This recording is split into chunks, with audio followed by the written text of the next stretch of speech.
My name is Hannah Mercer. I'm 18, and 3 weeks before I was supposed to leave Maple Grove, Ohio for Great Lakes State University, I found out my parents had stolen my $196,000 college fund. My grandmother, Margaret Lawson, built that money for me over 18 years, deposit by deposit, because she wanted me to have the future nobody in my house ever seemed to believe I deserved. My parents emptied it in secret to help my brother Ethan buy a house, and when I asked my mother why, she looked me straight in the face and told me he needed opportunity more than I did. I didn't cry. I didn't beg. I went looking for answers, and by the end of that morning, I knew my future had been taken from me on purpose. What happened next put my family on the local news, and in a town like Maple Grove, that kind of truth doesn't stay private for long. The town of Maple Grove, Ohio, is the kind of place where people notice when a new car shows up in a driveway. About 18,000 people live here. Most of them have lived here their whole lives. The grocery cashier knows your name, the mail carrier waves when he drives past. If someone paints their house a different color, 3 neighbors will ask about it before dinner. Our house sits on Cedar Avenue, a one-story ranch with faded brick and a maple tree that drops leaves all over the driveway every fall. My parents bought it before I was born. Nothing about it has changed much since then. Same porch light, same creaky screen door, same basketball hoop out front that my brothers stopped using years ago. I turned 18 last November. I graduated from Maple Grove High School in June of 2026, and in a few weeks I was supposed to move into a dorm at Great Lakes State University. All summer I had been picturing that moment. New campus, new life, a future that felt like it belonged to me. Our family looked normal from the outside. Mom, Dad, my older brother Ethan, and me. Inside the house, it worked more like a ranking system. Ethan was always at the top. When Ethan messed something up, Mom had a reason ready before anyone asked. Back in 2017, he borrowed Dad's pickup and backed it straight into the mailbox at the end of the driveway. The front bumper crumpled like aluminum foil. Mom stood on the porch with her arms crossed and said, "Boys make mistakes." Dad replaced the mailbox the next weekend. In 2021, Ethan dropped out of college halfway through his sophomore year. He came home with a duffel bag and a story about professors who didn't understand his potential. Mom cooked a full dinner that night: roast chicken, mashed potatoes, green beans. She lifted her glass at the table and smiled like something wonderful had happened. "A fresh start," she said. Everyone clinked glasses. Nobody asked about the tuition money that was already gone. When things went right for me, the reactions were quieter. In 2024, I won the state debate championship with my partner from school. I carried the trophy through the front door and set it on the kitchen counter while Mom scrolled through her phone. She glanced up for about 3 seconds. "That's nice," she said. Then she went back to the screen. Dad was always harder to read. Daniel Mercer has been an electrician in Maple Grove for more than 20 years. People call him when their lights flicker or their breaker box starts making noises. He never told me I didn't matter, but he never said that I did either.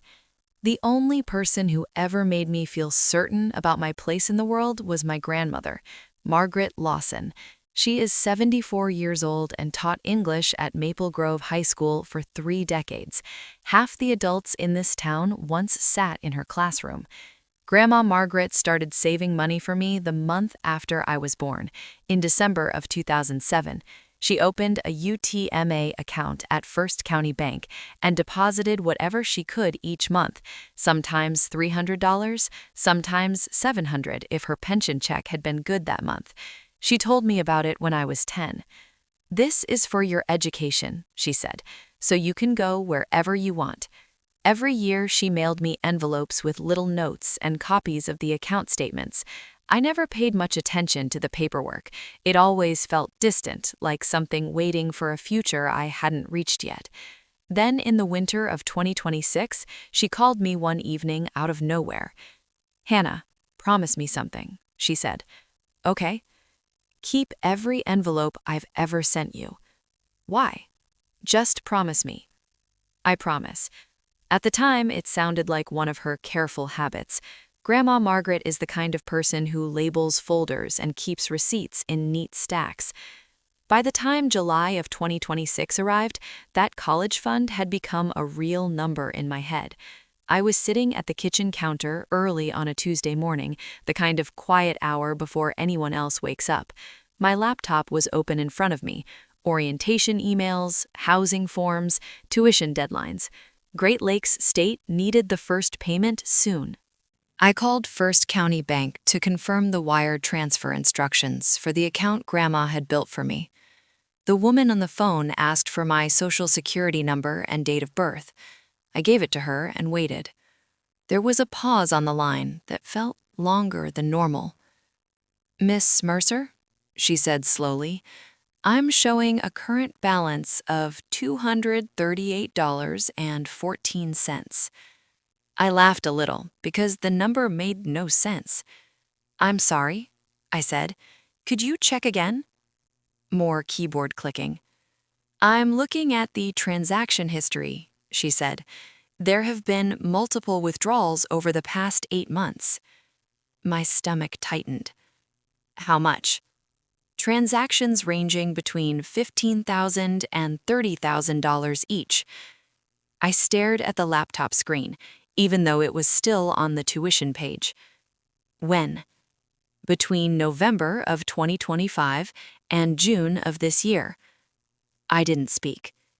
The withdrawals were authorized by the custodian on the account, Daniel Mercer, my father. I thanked her, hung up, and logged into the online banking portal. The numbers were right there. 8 withdrawals, 8 digital approvals under Dad's name. The total came to $196,000. The balance left behind was $238.14. Outside the kitchen window, Ethan's Ford Explorer sat in the driveway, the dark blue paint still shiny from the dealership. Mom had said he got a good deal from a friend. I closed the laptop and walked into the living room. Linda Mercer was stretched out on the couch watching a renovation show on HGTV. Someone on the screen was tearing out a kitchen island while cheerful music played. "Mom," I said. She muted the television and looked at me. "Where is my college fund?" She didn't look surprised. She set the remote on the coffee table and sat up. "We used it to help your brother buy his house." The words hung in the room like they belonged there. "That was my money," I said. "It was family money. It was Grandma's account." Linda folded her hands together. "Ethan needed a stable place to live," she said calmly. "Something solid." "And me?" She looked at me for a moment the way someone studies a puzzle that already has an obvious answer. "You always figure things out, Hannah." I waited. Then she added the sentence that settled everything. "Your brother needs opportunity more than you do." The television was still paused behind her, the renovation host frozen mid-smile. I stood there in the middle of the living room, realizing that somewhere in the last 8 months, my future had been quietly spent, and the person who decided that was sitting 10 feet away on our couch. I stayed where I was for another second, like my feet had forgotten how to work. Linda picked up the remote again, unmuted the TV, and the cheerful music came back to life. A couple on the screen argued about countertops like nothing important had ever happened. I walked down the hallway, past the framed family photos that always made us look happier than we were. The air in the house felt too warm, too normal. I pushed through the back door and stepped into the garage. Dad was at his workbench with the overhead light on, a screwdriver in one hand and a small breaker panel open in front of him. He had a radio playing low, classic rock, the same station he always listened to when he worked. My voice came out steadier than I expected. "Did you sign those withdrawals?" He froze, without turning around. The screwdriver stopped moving. For a moment, the only sound was the song on the radio and the faint buzz of a bug trapped against the window. He set the screwdriver down carefully, like the weight of it mattered. His shoulders rose and fell once. Yes. The word landed hard in the middle of the garage. I stepped closer and looked at the panel, the neat rows of wires, the labels written in Dad's blocky handwriting. Everything in his world was organized. Everything had a place. It made no sense that something like this could happen under his name. Why? Dad stared at the open panel instead of me. Your mother said it was the right thing for the family. For the family or for Ethan? He swallowed. His jaw tightened. Still no eye contact. He needed help, Dad said. A house, something stable. Your mom kept saying if we got him settled, everything would calm down. I waited for the part where he told me this was a mistake. I waited for him to say he had no idea what he was signing. Nothing came. That account was for me. Dad's hands hovered over the wires like he didn't know what to do with them. Your mother thought it was the right decision. It wasn't an answer. It was a shield, a way to hand the responsibility back to the person who always held it. I felt something shift inside me, not just anger, a kind of clarity I had never let myself have. You knew, I said. Dad finally turned his head a little, just enough for me to see the red in his eyes. Not tears, lack of sleep, guilt that had been sitting there for months. I knew it was your grandmother's money, he said quietly. I knew it was meant for school. And you still signed? He looked down at his hands. He didn't know how to stop it, he said. That was the closest thing to honesty I had heard all day, and it made my stomach twist even more, because it meant this wasn't a sudden decision. It was a series of choices, 8 times, over 8 months. I backed away from the workbench. Dad turned back to the panel like that was the only place he knew how to exist. When I went inside, Linda was still on the couch. She didn't glance up. She didn't ask where I had gone. She didn't ask if I was okay. I went to my room and shut the door. My phone was on my desk. I opened the banking app again and scrolled through the withdrawals like I could will them into reversing. Nothing changed. Down the hallway, I heard Linda's voice rise and fall. She was on the phone. I caught fragments through the wall. A familiar rhythm, the soft voice that sounded wounded, the sharper voice that sounded in control. By late afternoon, my phone started buzzing. Aunt Brenda, my cousin Megan, a number I didn't recognize that turned out to be one of Mom's church friends. I didn't answer any of them. That night, after dinner that tasted like cardboard, I sat on my bed and opened Facebook. Linda had posted a paragraph an hour earlier. It was the kind of post that looked gentle if you didn't know her. Please pray for our family. My mother is creating unnecessary conflict over a misunderstanding about finances. My mother. She meant Grandma Margaret. Linda had already built the story. She was already placing herself in the center of it as the victim. She was already telling people I was confused, emotional, ungrateful. I stared at the screen until it blurred. Then I set the phone down and called the one person whose name felt like a solid thing. Grandma Margaret picked up on the second ring. "Hannah, honey," she said, "what's wrong?" I told her everything. The bank call, the balance, the 8 withdrawals, Dad admitting he signed, Mom sitting on the couch like it was nothing, the sentence about Ethan needing opportunity more than me. When I finished, Grandma Margaret did not rush to comfort me. She did not make soothing noises. She went quiet in a way that made me sit up straighter. Then she asked 3 questions, slow and exact. When did the withdrawals start? November, I said, late November of last year. Who authorized them? Dad, his name is on every one. And your mother knew.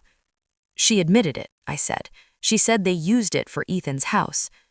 There was another pause, long enough that I could hear her breathing on the line. Bring every envelope I ever sent you. Grandma Margaret said. Tomorrow morning. My throat tightened. Okay. 9 o'clock, she said. My kitchen table. I'll be there. I didn't sleep much. I kept replaying the same images. Mom's face, Dad's hands, the list of withdrawals, the number $238.14. In the morning, I drove across town to Willow Street. Grandma Margaret lived in a small white house with blue shutters and a porch swing that creaked when the wind moved it. Hydrangeas lined the walkway, like someone had carefully arranged them into place. She opened the door before I knocked. Her hair was pinned back, reading glasses sat low on her nose. She looked ready. On her kitchen table were 3 blue folders, stacked neatly, like lesson plans. She slid the first folder toward me. The papers inside were older than I was, dated in 2007. My name printed clearly: Hannah Mercer, beneficiary; Daniel Mercer, custodian. Grandma Margaret tapped the page once with her finger.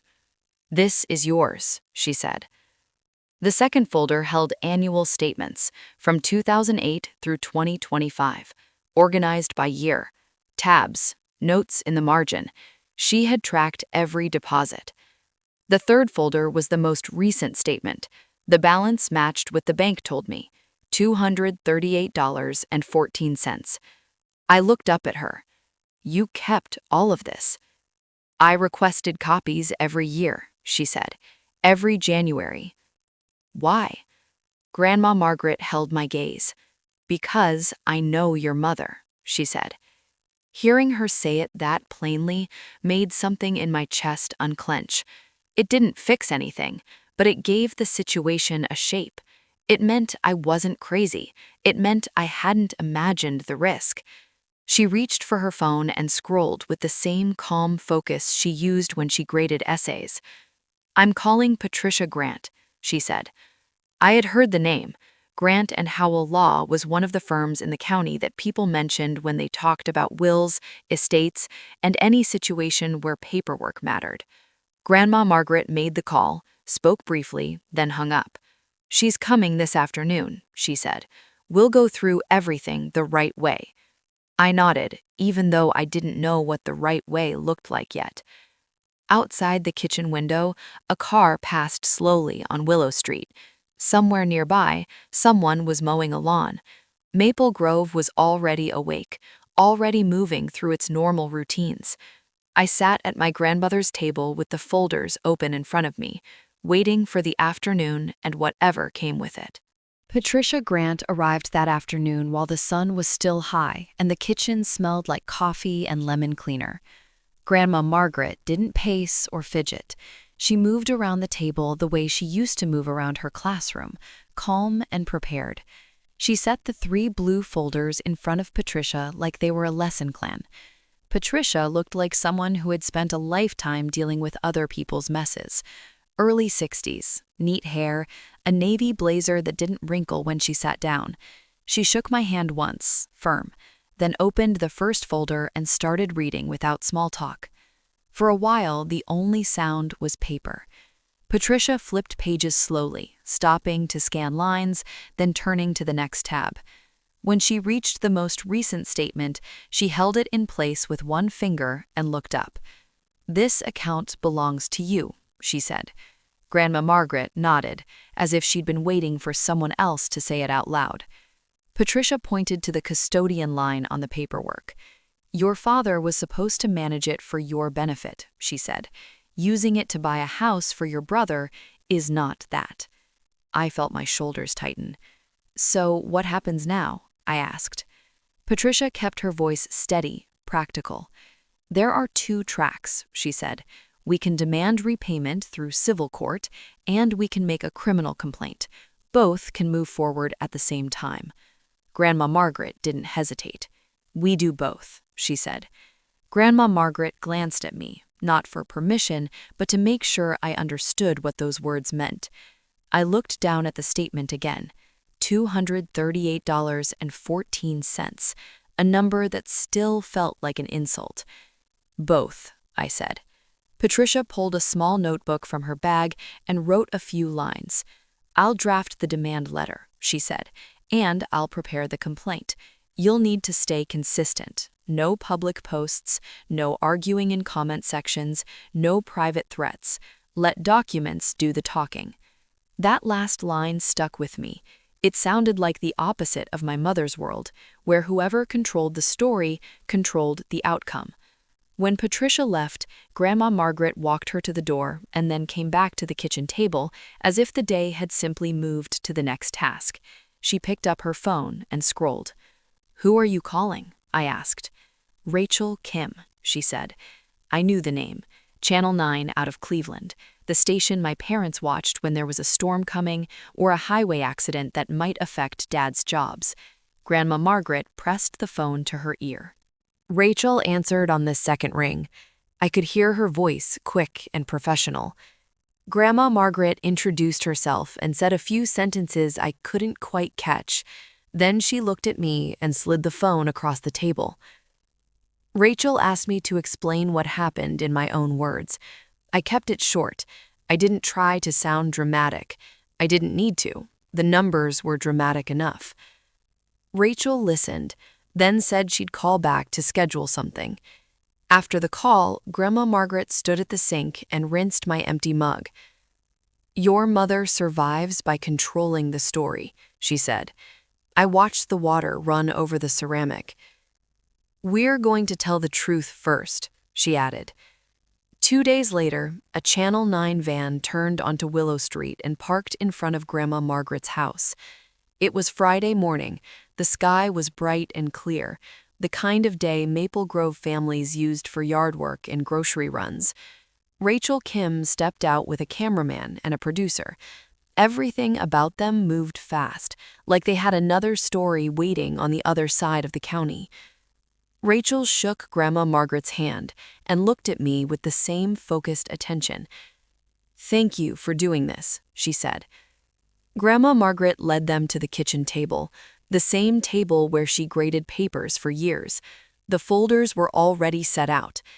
The cameraman adjusted lights near the window. The producer clipped a microphone to Grandma Margaret's blouse. Rachel sat across from her and asked questions in a calm voice that still felt sharp around the edges. Grandma Margaret explained the basics. She saved for 18 years. The total taken was $196,000. The account was a UTMA, 8 withdrawals, November of 2025 through June of 2026. My name on the beneficiary line, Dad's name as custodian. She didn't rant, she didn't cry, she didn't call my mother names. She simply said what happened. Rachel asked me one question on camera. What was it like to find out? I felt my throat tighten, but I kept my voice even. It felt like someone erased my future while I was still planning it, I said. That was all. When they packed up, Rachel stood by the doorway with her phone in her hand. "We're aiming to run this next Thursday night," she said. "We'll confirm after the newsroom meeting, but that's the plan." Thursday night, a full week away, long enough for my mother to make 1,000 phone calls. As if on cue, my phone started buzzing again that afternoon. Texts from family, church friends I barely knew, a message from Aunt Brenda that read like a warning. "Your mom is really upset. Call her." I didn't. That evening, I opened Facebook again. Linda had posted in the Maple Grove community group. She wrote that our family was being misrepresented. She asked for privacy and prayers. She didn't mention the UTMA. She didn't mention my name. She framed it like Grandma Margaret was being cruel and dramatic over a misunderstanding. The comments split almost immediately. Some people posted prayer hands. Others asked questions. What kind of misunderstanding involves that much money? Isn't UTMA the kids' money? Then I saw a familiar name, Helen Carter. She had been my AP English teacher junior year, the kind of teacher who didn't let anyone coast. the kind who wrote long notes in the margins of essays because she believed you could do better. She commented one sentence: "Hannah Mercer earned every opportunity she's been given." I stared at that line for a long time. It felt like someone had stepped into the room beside me. On Saturday, my graduation party went ahead exactly as planned. It had been on the calendar for weeks, and in Maple Grove, people rarely cancel family events, even when everything underneath them is cracking. Mom had decorated the backyard with gold and blue streamers, the school colors. There was a sheet cake on the patio table with my name piped in frosting. She smiled at guests the way she smiled at church. Perfect, bright, unbothered. About 30 people showed up. Neighbors, a couple of my teachers, family members who always took Mom's side by default. I kept my posture straight. I said thank you when people handed me cards. I nodded when Mom pulled me into photos. Halfway through, Great Aunt Sharon walked up with a paper plate in her hand. "So, Hannah," she said, beaming, "where are you going to college?" Before I could answer, Mom stepped in close, her hand landing on my shoulder with a grip that looked affectionate from a distance. "We're still sorting things out," Linda said. "Kids change their minds." Great Aunt Sharon frowned. "But didn't Margaret set up that college fund?" Linda's smile never moved. "That fund was always more of a family investment," she said. "We used it where it was needed. Ethan bought a house." The air shifted. Not silence exactly, but the way conversations thin when people start listening. A couple of guests glanced toward Dad. Dad stared at his plate like it was suddenly interesting. Across the yard, Ethan stood by the fence with a drink in his hand. His face went still, like he had just heard something for the first time. Later, after most people left, Ethan found me near the back steps. The yard lights made shadows under his eyes. "That fund," he said, "was it really yours?" I pulled out my phone and showed him a photo I had taken at Grandma Margaret's table, the UTMA document. My name, beneficiary. Ethan stared at it for a long moment. "Mom told me it was a HELOC," he said. "She showed me paperwork." I watched his face as the truth started to settle in. He swallowed. "I'm going to look at it again," he said. "All of it." I didn't stop him. I didn't try to comfort him. I had nothing left to offer. That night, as I sat on my bed and tried to slow my breathing, my phone lit up with a text from Rachel. "The segment airs Thursday night." By Thursday evening, Mom had turned our house into a stage again. She cooked more than we needed: a roast in the oven, a salad nobody would eat, plates set out like we were expecting company. Dad sat at the table with his hands folded, staring at the wood grain. Ethan wasn't there. He had left earlier with a tight look on his face and a quick excuse about errands. The TV in the living room was already on Channel 9. Mom acted like it was just background noise, like she had it on for weather or traffic, but she kept checking the clock on the microwave. I stayed in the doorway between the kitchen and living room, close enough to see the screen, but far enough that I could leave if I needed to. Mom smoothed the front of her shirt and took a breath. "Nobody is watching this," she said. Dad didn't answer. The anchor's voice shifted into a more serious tone. A graphic appeared on screen, with Maple Grove mentioned under a bold headline. Mom's fingers tightened around her glass. Then I saw Grandmother Margaret's kitchen, the same table, the same blue folders.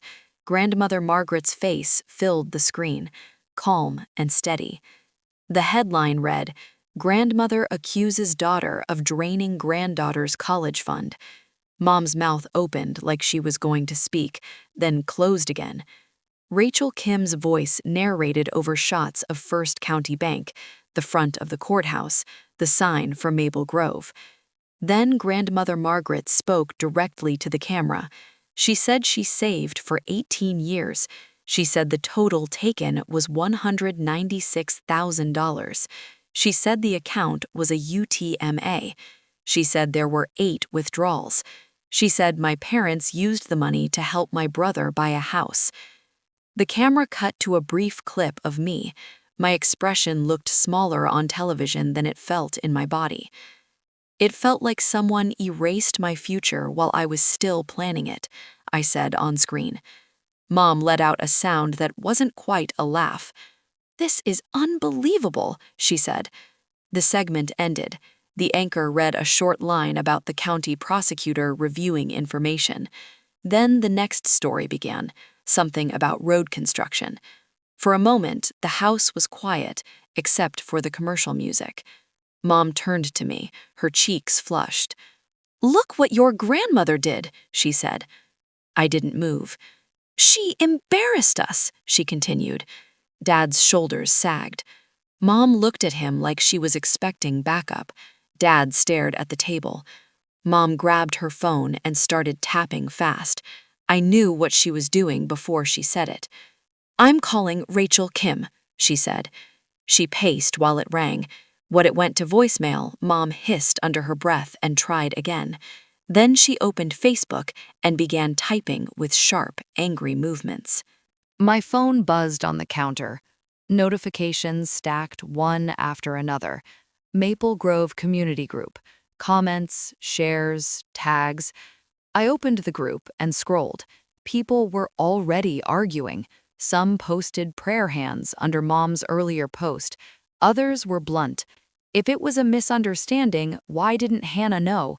UTMA belongs to the kid. My husband is custodian on our son's account. I'm checking that statement tonight. Parents were writing about their own accounts. People were asking what the law was. Someone linked a basic explainer, and the tone changed. The cautious comments stopped. The questions became sharper. Mom's new post appeared. She wrote that the story on TV was only one side. She wrote that she had sacrificed for both her children. She wrote that Grandma Margaret had always judged her. She asked for compassion. The replies under it split, but not the way Mom wanted. A few loyal friends defended her. The rest asked why the money was gone. Dad's phone rang. He glanced at the screen and didn't answer. Mom's phone rang next. She picked up on the first ring. "Pastor," she said. Her voice changed instantly. Soft, hurt, controlled. I couldn't hear the man on the other end, but I watched Mom's face shift as the call went on. Her smile faded. Her eyes narrowed. She tried to interrupt once, twice. Then she forced a small laugh. "Of course," she said. "I understand." She hung up and stared at the wall for a beat. Then she turned toward the kitchen like she needed an audience. "Pastor Michael thinks I should step back from the Women's Committee for a while, just until things clear up." Dad's jaw tightened. Still no words. My phone buzzed again. A message from Helen Carter appeared in my notifications. She had posted in the community group. It wasn't long, it wasn't emotional. She said she taught me. She said I earned my grades and my scholarship applications through work. She said I deserved the chance to go to college. People started liking it immediately. Mom saw me looking at my phone and snapped. "Don't sit there feeding on this," she said. I looked up. "You fed on being believed," I said. Mom's eyes flashed. "You're tearing this family apart," she said. Dad finally lifted his head. "Linda," he said quietly. That was all. One word. It landed like a pebble on a stormy lake. It didn't stop anything. Mom grabbed her keys and stormed out the front door. The porch light flicked on and then off. Her car backed out fast enough that gravel popped under the tires. Dad sat back down, rubbing his forehead like he had a headache that wouldn't go away. I didn't ask where she was going. I already knew. Damage control. The next morning, Maple Grove felt different. At the grocery store, people stared a beat too long. At the gas station, 2 women stopped talking when I walked past. A neighbor, who always waved, pretended to check her mailbox. My phone filled with messages from people I barely knew. Some were supportive, some were nosy. A couple were cruel, accusing Grandma Margaret of going too far. I drove to Grandma Margaret's house and found her on the porch swing with her hands folded in her lap, looking out at the street. She didn't look nervous, she looked like someone who had already decided what mattered. Inside, her landline rang twice while we were drinking coffee. She let it go to voicemail both times. Around noon, Ethan texted, "Can you talk?" I met him in the parking lot behind a strip mall on the edge of town where nobody would bother us. He sat in his Explorer with both hands on the steering wheel, even though the engine was off. He looked exhausted. "I went through the paperwork Mom gave me," he said. I waited. "It's not a real HELOC," he said. "There's no bank listed, no loan number, nothing that matches what it should look like." My throat tightened. Ethan's eyes went glassy, then hard. "I didn't know," he said. I believed him. That was the worst part. Mom had lied to him, too. She had built a whole story for him the way she built stories for everyone. Ethan's voice dropped. "I can't live in that house," he said, not knowing this. He exhaled and finally looked at me. "The house was $320," he said. "Mom pushed the down payment. Thomas said it looks like about $180 came straight from your account. The rest is a mortgage." My hands clenched in my lap. Ethan kept talking, faster now, like he needed the words out. "I'm going to sell it," he said, "as soon as I can." I didn't answer right away. I didn't know what to do with the fact that my brother was offering to undo something he hadn't even understood. Ethan nodded like he expected silence. "I'll handle my part," he said. "I'm done letting Mom decide what's true." That evening, Patricia Grant called Grandma Margaret's house. She put the call on speaker so I could hear. "The county prosecutor has opened an investigation," Patricia said. My stomach flipped. "Mark Delaney's office requested the bank records. First County Bank will have to provide the transaction history and authorization logs." Grandma Margaret's voice stayed level. "Good," she said.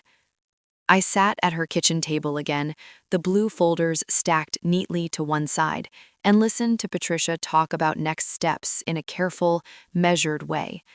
Outside, the wind moved through the hydrangeas along the walkway. The porch swing creaked once as the house settled. Nothing felt resolved. Nothing felt safe. But for the first time since that Tuesday morning in my kitchen, it felt like the truth had momentum. By early October, when the leaves had started turning on campus, my life had a routine again. Great Lakes State University was loud in a way Maple Grove never was. Doors slammed, people laughed in the hallway at midnight, the dining hall smelled like fries and laundry detergent. My dorm room was small, just a twin bed, a desk, and a window that looked out over a stretch of grass where students cut across to class. I was 18, living out of 2 suitcases and learning how to exist without listening for my mother's footsteps. On a Sunday night in early October, I sat at my desk with a cup of instant ramen and my laptop open to a reading assignment. My phone lit up with Grandma Margaret's number. I answered on the first ring. "Are you sitting down?" "I am." Her voice was steady, the same steady she used when she read hard passages out loud, back when she still taught. "The prosecutor filed charges," she said, "this morning." I didn't ask which prosecutor. In Maple Grove, it had become a name you heard the way you heard the weather. My throat tightened anyway. "What does that mean?" I asked. "It means it's real," she said. "It's in motion now. There's no pretending it didn't happen." A few days later, Patricia Grant called and kept it simple. She said my father, Daniel Mercer, was charged for misusing custodial funds. She said the paperwork was clear and the bank records matched every withdrawal. She said he accepted a plea deal. Misdemeanor theft, 3 years of probation, restitution for half of what was taken. When she said it out loud, it sounded less like justice and more like a receipt that proved the truth had weight. My mother, Linda Mercer, fought longer. She tried to push the same story she always pushed: family investment, misunderstanding, a mother doing her best. Patricia told us Linda would have kept fighting if she could have kept her version of reality intact. But there was a problem she couldn't talk her way out of. The HELOC paperwork she used to convince Ethan was fake. Once that became part of the record, the tone changed. Even Linda seemed to understand that. She agreed to her own plea deal: a felony on her record, 5 years of probation, 200 hours of community service. I didn't hear an apology through any of it. Not to me, not to Grandma Margaret, not even in the messages she sent through other people. Ethan kept his distance from Mom and Dad after the news story. He didn't show up at my dorm with a dramatic speech. He didn't try to make himself the hero. He just kept doing what he said he would do. He listed the house. The first time he told me, it was in a short text. I met with the realtor. It's going on the market. I stared at the message for a long time before replying. Okay. A month later, he texted again. It's under contract. It was strange to know that a place I had never even stepped inside could carry that much of my life in it. When the sale closed, Ethan sent the money where it needed to go. After fees and closing costs, $182,000 went into the restitution account managed through Patricia Grant. It didn't replace everything. It didn't undo the months of lies, but it was a real action in the right direction. Ethan kept texting me once a week after that. Nothing heavy. How my classes were going, whether I had figured out the laundry machines yet, if I was eating real food. I answered most of the time. My father didn't call. Not really. Sometimes I'd see a missed call from his number with no voicemail. Once he texted, "Hope school is going okay." It didn't ask how I was. It didn't say he was sorry. It just sat on my screen like a person waving from across a room and expecting that to count as connection. My mother stayed silent. The silence wasn't peaceful. It was strategic. It was her last form of control. In the weeks after the charges were filed, Maple Grove surprised me. Helen Carter started a GoFundMe for my living expenses. She titled it simply, "Help Hannah Mercer Stay in School." She posted it in the Maple Grove community group and shared it with alumni from the high school. People I hadn't spoken to since middle school donated $5, $20, $50. Some left notes that made my chest ache. "You remind me of me. Don't let them take your future." Within 72 hours, it passed $71,000. I sat on my dorm bed refreshing the page, not because I didn't believe it, but because I couldn't understand it. My whole life, I had been the kid who didn't ask for anything. Suddenly, people were giving anyway. Great Lakes State reached out too. I got an email asking me to come to the admissions office. I went between classes, still wearing my backpack, still feeling like I didn't belong in official spaces. Dr. Melissa Park met me in a small office with a campus brochure on the desk and a framed photo of the football stadium on the wall. She didn't mention the news segment directly. She didn't need to. She spoke like someone who had read my file and decided something. "We reviewed your academic record," she said, "your leadership activities, your grades, your work history." I nodded.